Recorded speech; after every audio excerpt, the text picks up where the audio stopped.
All right. So today is the 14 of the push pull legs challenge by at Derby's, and it is a pull day. So you know what that means? Biceps. Let's get it cracking.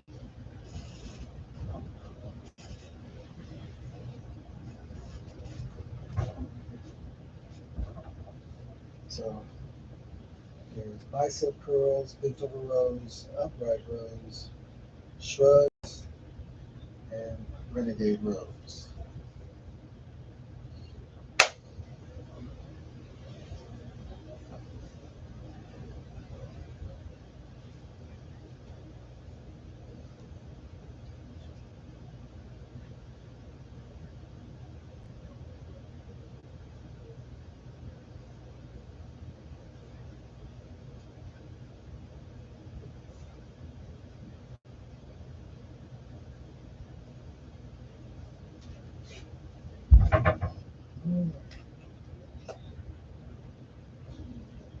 One down, three to go.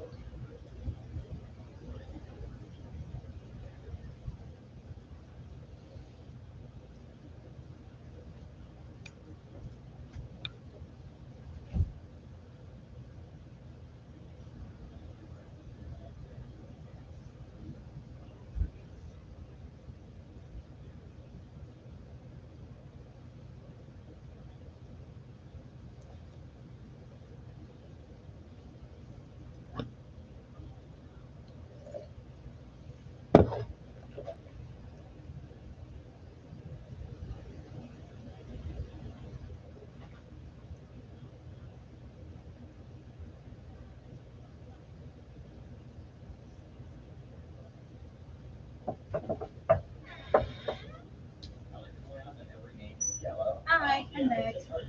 And now I'm out again. Yes. We were watching them. That dude was there till like 5. And then when I was leaving, I was trying to figure out if Virginia was going to pull up. And I'm like, she said she works double today, so I don't know. But she said she wanted me, leave at 7. So I just left. But JoJo said that, what's his face? That dude was coming back at 7. Doesn't have a care in the world. Well, you fucking should, bitch. So I'm like, oh. No toy knife? Oh, not the toy knife. Oh, we're not getting a toy knife. What a disappointment, Jack. Oh, yeah.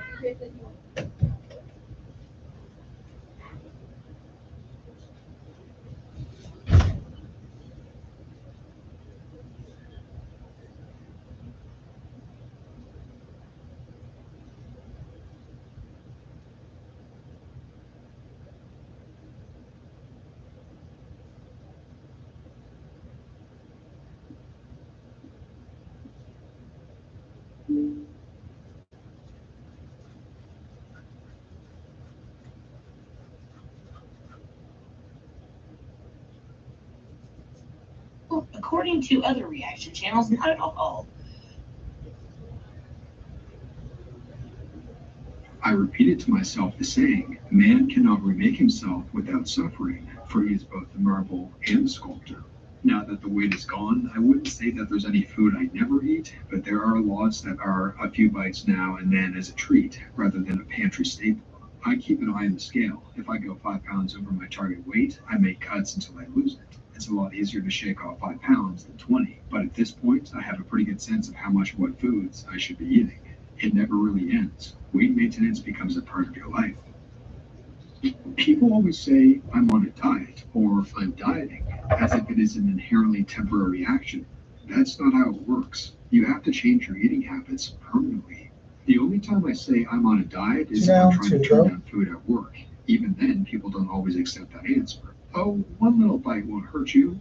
Well, Karen, it actually might. I plan out my entire week's worth of food in advance, and I tend to snowball if I stray even a little. Rethink calories. Seriously. Once you realize that 100 calories is a pretty substantial amount, it changes everything. Before I lost weight, I'd grab an ice cream and think, oh, it's only 300 or so calories. I get 2,000 a day anyway. Now, my lunch is fewer than 300. When you change the scale and you're thinking of calories, you start to see what you eat in a whole new way. Use an app such as MyFitnessPal to log your calories and workouts. You'd be surprised at how fast those calories rack up. Also, the app will help with letting you know how much you should be consuming. Chances are high that it isn't the famous 2,000. Take 20 to 30 minutes to walk every day. Seriously, 30 minutes is nothing. I've sat on my bum scrolling through Facebook for 30 minutes. Easily could have been walking. You don't need seconds. You only want to continue the endorphin rush from the flavor. Don't get seconds and instead just wait like 15 minutes. You won't even want more food once you settle and focus on something else. Stop drinking soda. That stuff is poison. Don't feel ashamed about having a cheat day once a week. I'm down nearly 70 pounds and it keeps dropping. And this is the stuff I'm doing. It seems daunting at first, but after a while, it's 100% routine and normal. I don't even think about it anymore. Good luck. This is the only reply that actually matters. The only thing that works for weight loss is calories in, calories out. All the fad diets in the world won't help you if you eat too much, no matter how paleo or organic the food is. That's true, but the difficulty of maintaining your target calorie deficit varies widely depending on what kind of food you eat. That's why so many diets involve cutting carbs and increasing protein and good fats. Yeah, you can lose weight eating 1,500 calories of Big Mac and fries every day, but you're going to be miserable because that kind of food is not satiating and it encourages addictive, impulsive eating habits. Since I finished university last year, I've gotten down from solidly obese to chubby. Still want to lose a stone or so. The absolute most important thing is finding healthy meals you actually like, so you can continue eating like that forever. If you're forcing yourself to eat healthy things you don't like, you will slip back into the snacking habits and unhealthy meals. Exercise is also important to fitness and stamina, but ultimately, if you're just looking to get slim, it's a lot easier to just not eat the calories than it is to exercise them off. You're going to be on the cross trainer for 10 minutes to burn off a single biscuit, more if you're on low difficulty. It's really amazing how many people I've seen with Facebook posts like, "Here goes healthy eating, sad face," and it's like a pile of celery with peanut butter or bland steamed broccoli. Like, no, friend, this doesn't have to be hell. Making time to prep food. My life changed when I actually took the time to make my lunch for the next day and have something in for breakfast all the time, so I'm not hungry when I leave the house and wandering at shops for snacks to eat at my desk. Portion control. I know it's not the best, but it worked for me. I still don't eat too well, but I just eat normal portions. For example, if I want chips, I get a small bowl compared to the whole bag. I've seen this work for several people, including myself actually. We don't realize how much we overeat. Mine has fluctuated throughout my life, but my most profound and sustained weight loss has come when I've committed to only eating when I'm genuinely hungry and stopping immediately when I feel full. I second this and go one further. Put a little less than you think you need on your plate. Don't stack up your fork and take a small break before restocking your mouth. A couple seconds is okay. When you are down to a fork or two left on your plate, wait a few minutes before finishing. This is mostly psychological, as in you are disciplining your eating, but also plays to the way your stomach communicates with your brain. I have found I can eat way less than I thought, because by the time I got to a bit left on a plate which looked like not enough, the small bites with breaks has me feeling pretty satisfied. I will also add that this takes discipline, and you will sometimes catch yourself scoffing your food, and that's okay, because what you are trying to do is build a habit, so just notice when you're off track is enough. Sugar is a twat that wants you to fail, and it's everywhere. That has been the only thing I've changed. Just stop drinking soda and other sugary drinks. No change in diet other than just not overeating. No more exercise than usual, which is some but not much. And I've lost about 15 pounds in the last year. Doesn't sound like much, but I look and feel a lot better. No, that's not a huge loss, but considering the effort put into it, sounds pretty good to me. Weigh yourself every morning. Watch your weight trends and adjust accordingly. Can't accidentally let yourself go when you always know where you're at. This really effed me up and can be really problematic for people with disordered eating, like binge eating disorder, which many people have. This might sound cliche, but it really is not a diet. It's a lifestyle. I started cycling in 2010 to get back in shape. Went from nearly 240 to 180 over the course of 3 years. Then started hitting the gym to weight train. Had no muscle mass at 180. Now I'm 214. Body fat is probably around 15%. And currently doing my winter bulk. Still cycle weekly, average 3,000 plus miles yearly. I eat healthy 90% of the time and only drink on weekends. For me, what works is balancing the good with the bad. If I drink, then I must ride my bike. If I want to eat pasta, I must hit the gym. Energy in has to equal energy out. That's all I truly go by. Adding exercise. I used to not exercise at all. but I've made running one of my main hobbies. Lost about 85 pounds, 260 to 185, and I've kept it off a few years now. Couch to 5K was a godsend and made me lose so much weight. I hate running. I don't get runner's high, but I'm competitive as hell, so giving me an objective to beat helps a lot too. Quit drinking alcohol and sugary drinks.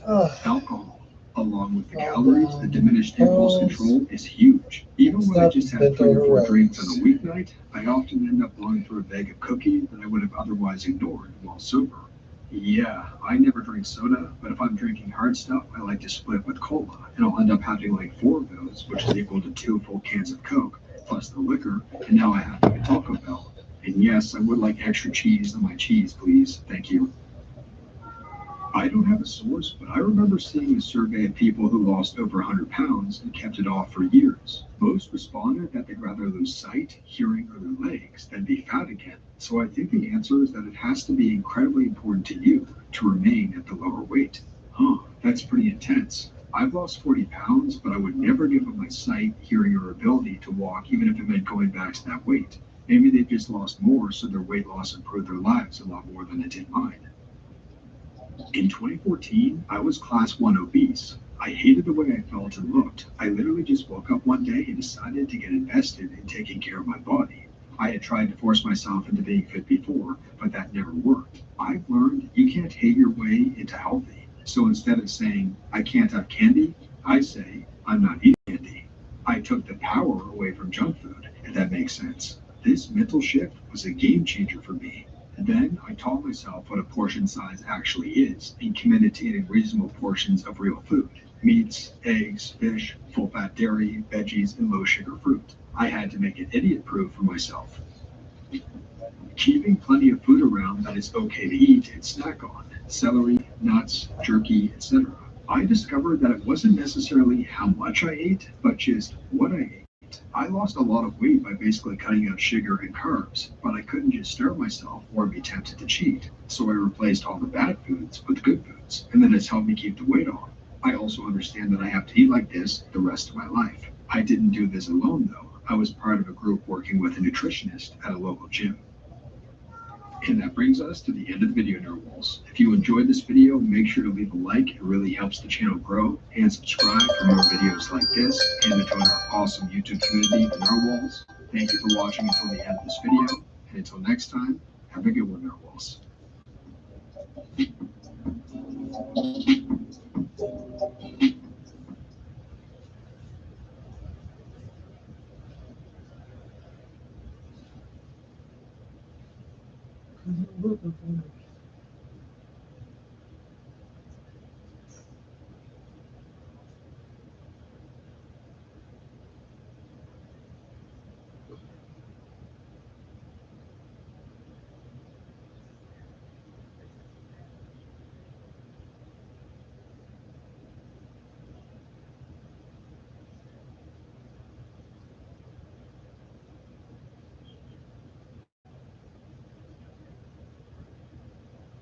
In 2021,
do a second.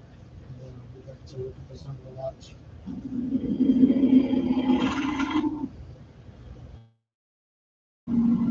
If you haven't heard of Andrew Tate time before it pops up on your newsfeed, his videos have been viewed over July. He was more Googled than Kim Kardashian and Donald Trump. He's been. The best part of this video is learning that Andrew Tate's cord was at his side. Okay, well, here are Hassan. Read it.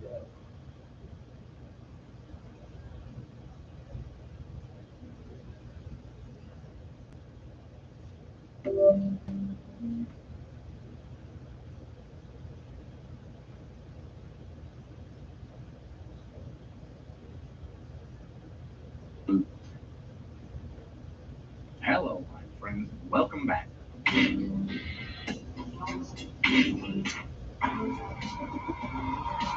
Today, we're taking a look at the 25th installment of what I like to call TikTok Thins Tuesdays, where we take a look at various responses to this question. Hey, fellow fat people, what's something that you do that you're pretty sure really pisses off thin people? As per tradition, we will be deploying Punchy, the Punch Pillow. How's it going there, Punchy? And for my shrugs, I'm going to use the kettlebells. I wouldn't feel anything at all. Oh, Punchy. If it wasn't for pain, I wouldn't feel anything at all. Who was that? Who said that? It must have been Punchy Jr. This is the Punch Pillow that I'm selling as part of my merch. As you can see, they did a really good job transferring all the ink onto there.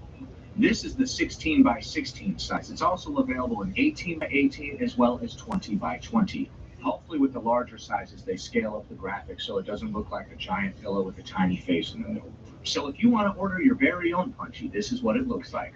If you don't see my products for sale underneath the video, go to my main channel page and click on the store tab. Today is Valentine's Day. Will you be my Valentine? By subscribing to the channel.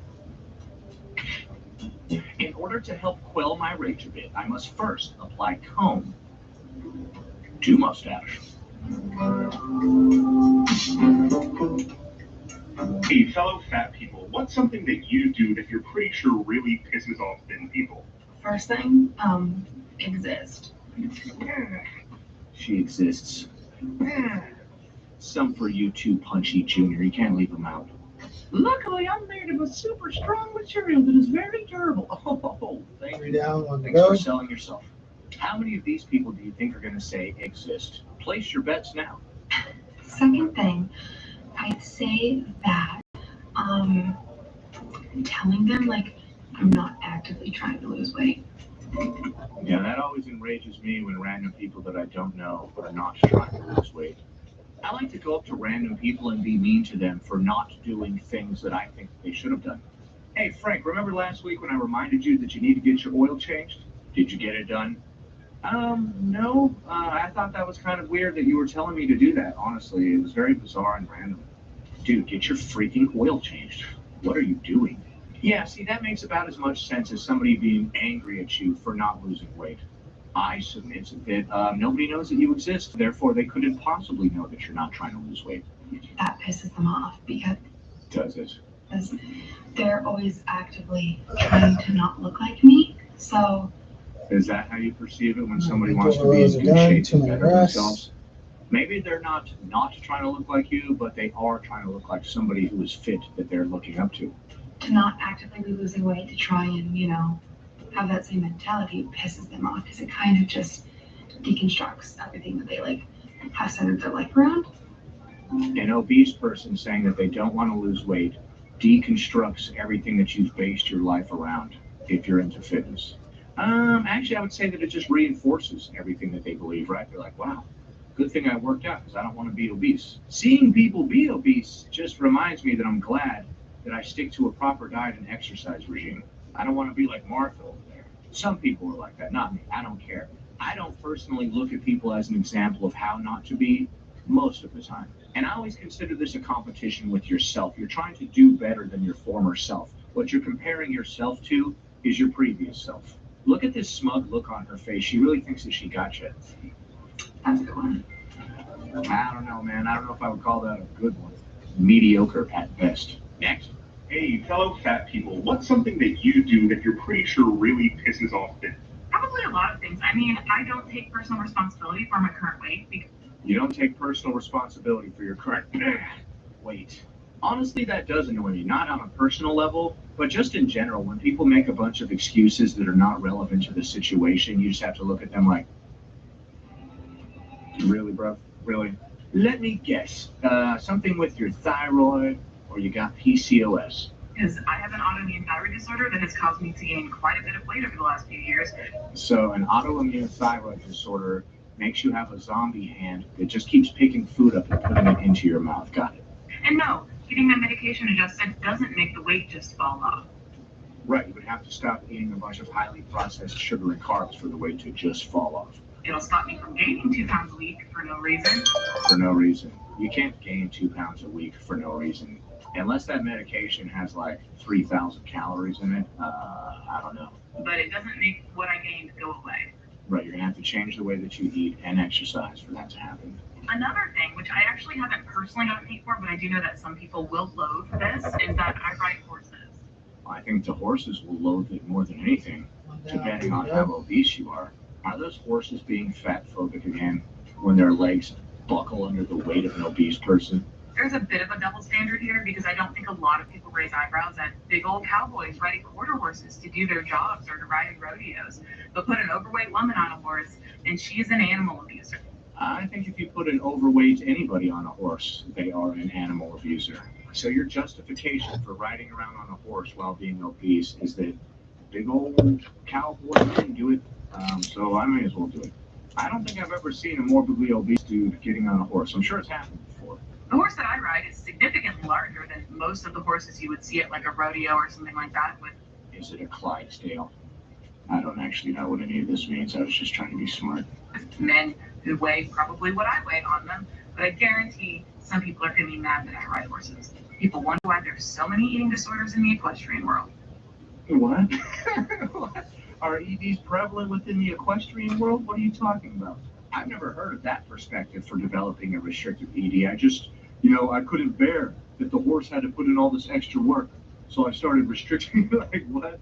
Anybody that happens to be watching this that has a restrictive ED, did you develop your ED because you felt bad for the horse carrying you around all day? That's a new one to me. Next. Hey, fellow fat people, what's something that you do that you're pretty sure really pisses off thin people? Some thin people get really pissed off when we wake up every morning. Well, I don't see why anybody would notice or care that you... Okay. Just kidding, of course I noticed. The only person I get mad at for waking up every morning is myself. Oh. Yes, you are the center of the universe, and all these angry thin people are just mad at you. God forbid we have a medical condition that has absolutely nothing to do with our weight. Okay, what does that have to do with you getting up in the morning? Does this medical condition cause you to get up every morning? That sounds more like a job. The rest of us have to get up every morning too. Because the bias is real. Okay, that one cut off right in the middle of her speaking. She didn't say what medical condition that she has that's unrelated to obesity. I don't know how that even ties in. Next. Hey, fellow fat people, what's something that you do that you're pretty sure really pisses off thin people? Being a better dancer than a lot of them. All right, how dare you? That does make me angry. Although I question if it's true. You think you can dance better than me, baby? Stop. Stop right now. Dude, don't make me bust out the Running Man or the Cabbage Patch right now. I will. We can have a dance-off right now, my dude. Don't test me. All right, that's all he said. I like that. At least it's original, huh? Everybody knows that people living in a larger body are the best at dancing. You're so mobile.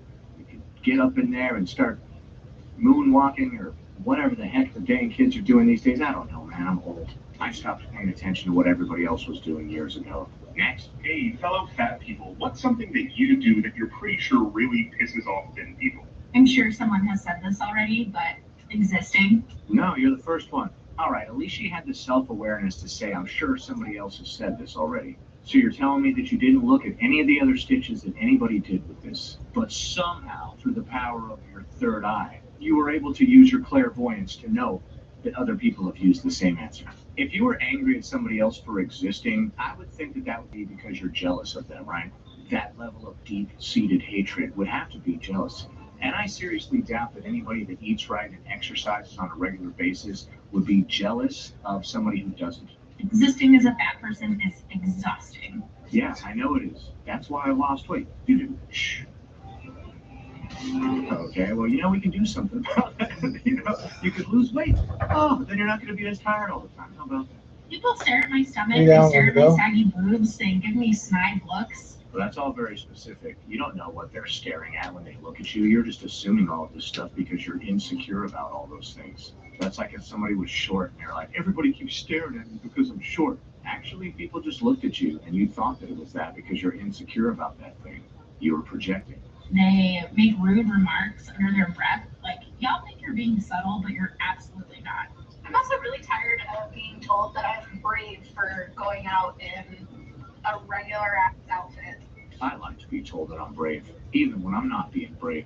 Makes me feel like a big man. I don't care what the context is. Give me a freaking compliment. I'll take it.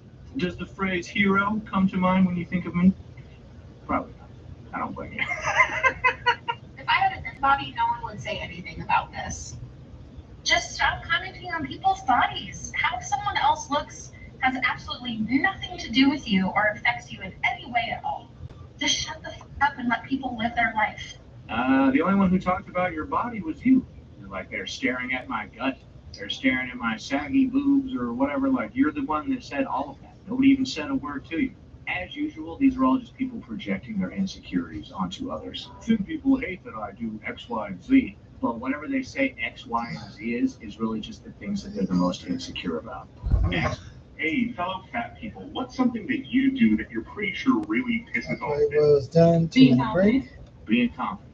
Honestly, I appreciate confidence, whether it's somebody living in a larger body or Just kidding. Of course I hate that. Look down to the ground in shame immediately. I want to see you like this. That's right, you idiot. Look down to the ground. Yes, sir. Being it, girl. You're being that girl. All right, dude. Now you've gone too far. Which girl? I don't even care. You're that girl. You're one of those girls, dude. That's enough. No, and she, that girl. Okay, I'm still confused on what that girl means. Exuding that girl. Exuding that girl. You keep saying that girl, but you still haven't clarified who or what that girl is, so I'm actually confused. Being me. Right, because the universe revolves around you. I forgot. We all, A, notice that you exist, and B, dislike you for it. That girl is just another play on existence. Come on. Existence is pain. Oh, yes, it is. Yes, it is. Next. Hey, fellow fat people, what's something that you do that you're pretty sure really pisses off them? Going to the gym and sharing space with other skinny people who think we don't know what we're doing. Personally, when I see a larger person at the gym, I'm like, yeah, dude, this is where you belong. Good job. That was unrelated. I just felt like doing that. But good for you. Kudos to you for going to the gym and working out. Why would thin people care that obese people were in the gym working out? The machines are spaced far enough apart to where, like, you're not going to be spilling over into my machine like you would an airline seat, So it's inconsequential to me, my friend. If anything, I'm just inspired. Like, hell yeah, dude, you got this. Do it. Are these people insanely delusional or what? Do they actually believe any of this, or is this just some kind of display? They're putting on airs. Didn't you believe that I existed? I'm so confident, and I'm lifting weights and all this stuff that literally nobody even cares about, dude. Next. Hey, fellow fat people, what's something that you do that you're pretty sure really pisses off them? My husband. Your husband. Your husband. How dare you? I should be doing your husband. Who is husband that she speaks of? Who knows? Who knows? I don't think she's going to show us a picture. So we got another My Man So Hot one. Dude, stop. Stop. Know that it pisses off some people that I'm doing my husband. Oh yeah, dude, nothing makes me angrier than when a husband and wife have relations, because it has so much to do with me, dude. I really care. Because he's like athletic. Are you like laying upside down or something? Because it seems like part of you is pushing up towards your face in an unnatural way. Are you on one of those inverted things where it like hangs you upside down? And slim, and I was Now, 100 pounds heavier when he So got you his go. hands on me. And Okay, so you've lost 100 pounds. All right, good job, dude. 5 up top. Then why are you trying to hop on this trend, huh? You've lost 100 pounds, so clearly you see that it's beneficial to lose weight. So why are you getting on this trend? Is my She didn't even care anything about this trend or fat acceptance or anything. She just wanted to make a video boasting about how attractive her husband is. All right, man, we get it. We get it. I'm sure he's hot. we go to concerts and stuff, and people would literally hit on him and get pissed when he's like, oh, that's my wife. I literally had a girl be like, but she's big, blah, blah, blah, blah. Wow, he must be super fine if he's got women throwing themselves at him. So I know people get mad that I'm dating my husband. Nobody cares or even knows that you're doing your husband. You might be in a loveless relationship. We don't know. We don't care. And they also get mad that I'm happy and that I'm just existing. Oh boy. There we go again. 2 down, 2 to go. Can you guys come up with something new? My stepdad used to always tell my mom, will you please go get kidnapped? So you come up with some new stories. Sometimes when you've been with the same person for quite a while, you run out of stuff to talk about. Not really, dude. I never run out of things to talk about, but they would say that. And taking up space, and I refuse to move for anybody now. But what if you're spilling into my seat on the bus? And I know my limitations, and I'm like, no, you know your limitations, and that means taking up excess space when it's unwarranted. I don't understand how one leads to the other there. I don't cater to skinny people just because they're skinny anymore. No, I don't care. It pisses a lot of people off. I don't. Well, of course you don't have to cater to skinny people. What do you think this is? Just kidding. That's the hierarchy. You cater to me. Anybody that is larger and bigger around than I am is automatically my servant. That is the hierarchy that we have established in this society, and we are all well aware of it. How dare you?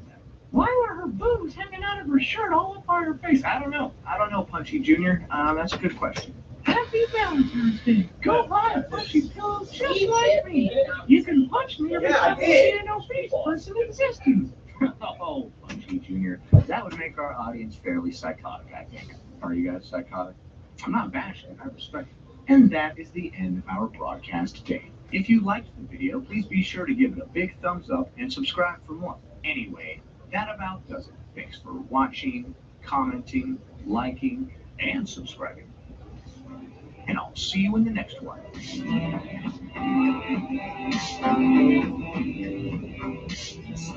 Alright. Slud's done. All that's left now is Renegade Rose. After my 2-minute break, of course.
would be interested in, leave in the comments below if that may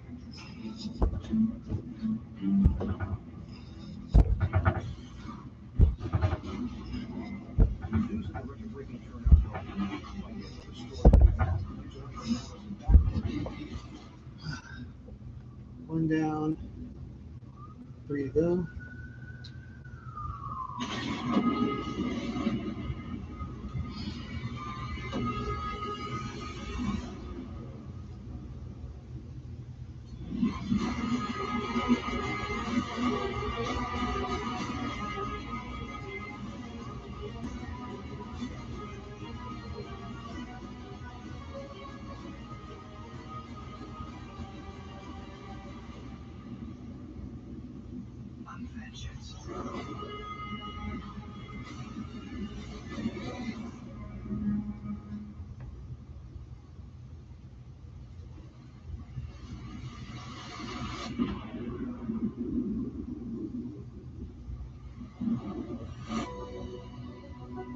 So here it is, guys. I'm very happy to present the much requested, much anticipated Batman Combat Training Guide. The first video I created related to this was the Batman Fight Style video earlier this year, in which we explored the different martial arts styles the Dark Knight has used throughout the many depictions in which he's appeared.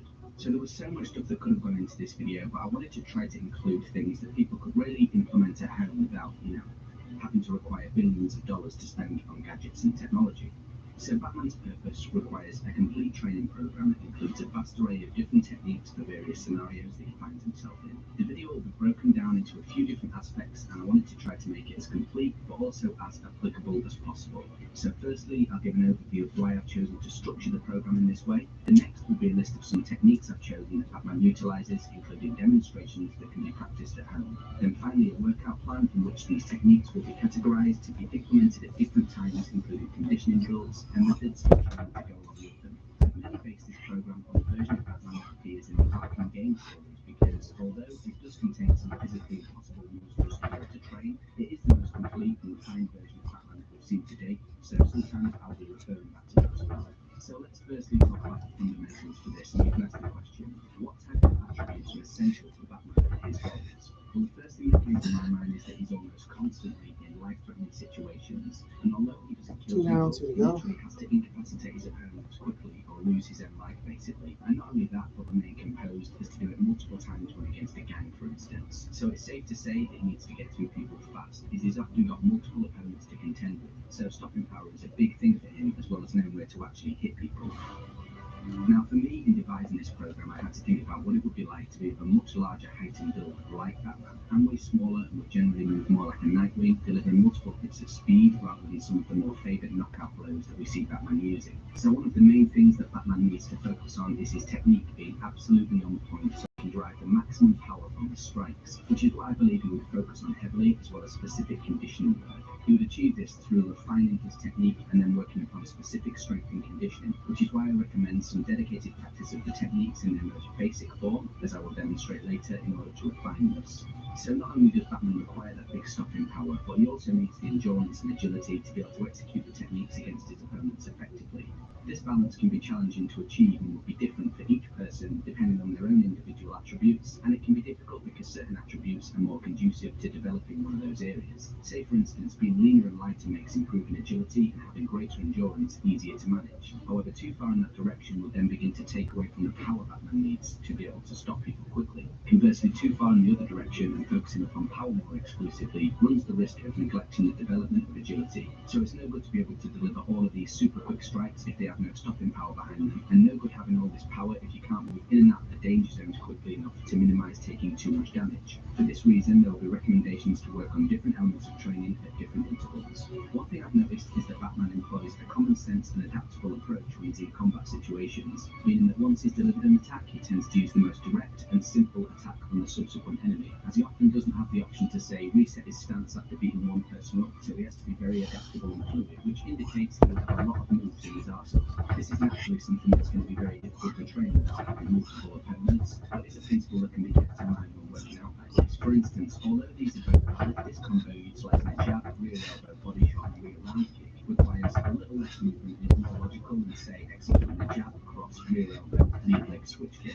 This approach can also be applied to individual motions as well. 3 down, Straight from across into a same arm elbow strike by simply moving in and shortening the distance between you and the target. And before we get into it, guys, you can subscribe to my YouTube channel and follow me on Instagram, and feel free to message me if you have any questions about the program, and I'll do my best to help you out. I've also created a download of the workout that is linked in the description below, but that will make more sense at the end of the video.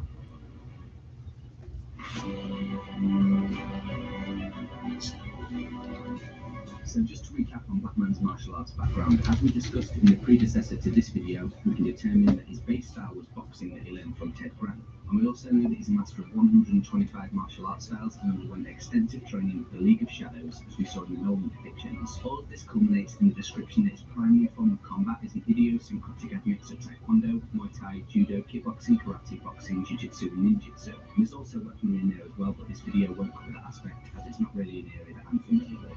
So there's a hell of a lot to contend with there, and for this reason, I want to cover any potential comments that people may make that I should have included X or Y, etc. I've had to make decisions about what to include and what to leave out of the video, as I'm sure you as the audience are able to understand. Before we get into it, I want to touch on a very relevant point, which to my knowledge has had little to no representation in any of the Batman media I've encountered, outside of the brief element of it represented in Batman Begins during his League of Shadows training, and that is sparring. We usually see an already established Batman fighting against criminals, and sure, this would be great real-world practice, but it would be too risky for him to rely solely on this area for his training. In reality, Bruce would need continuous sparring practice against very high-level martial artists to ensure that he was keeping his skills honed, and on top of that, against multiple opponents as well. However, that would then run the risk of people finding out his secret identity, so there's also that to contend with.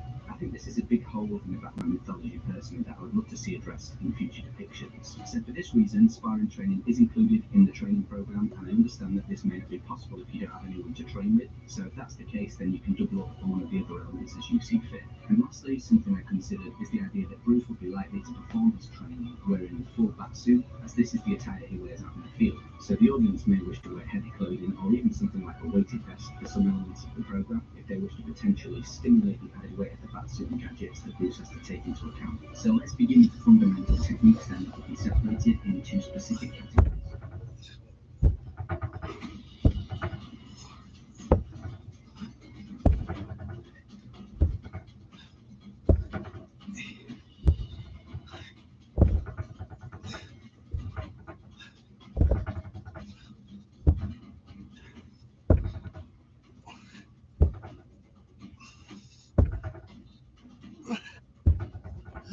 All done. All right. Tomorrow is abs. So I'll see you then. Peace.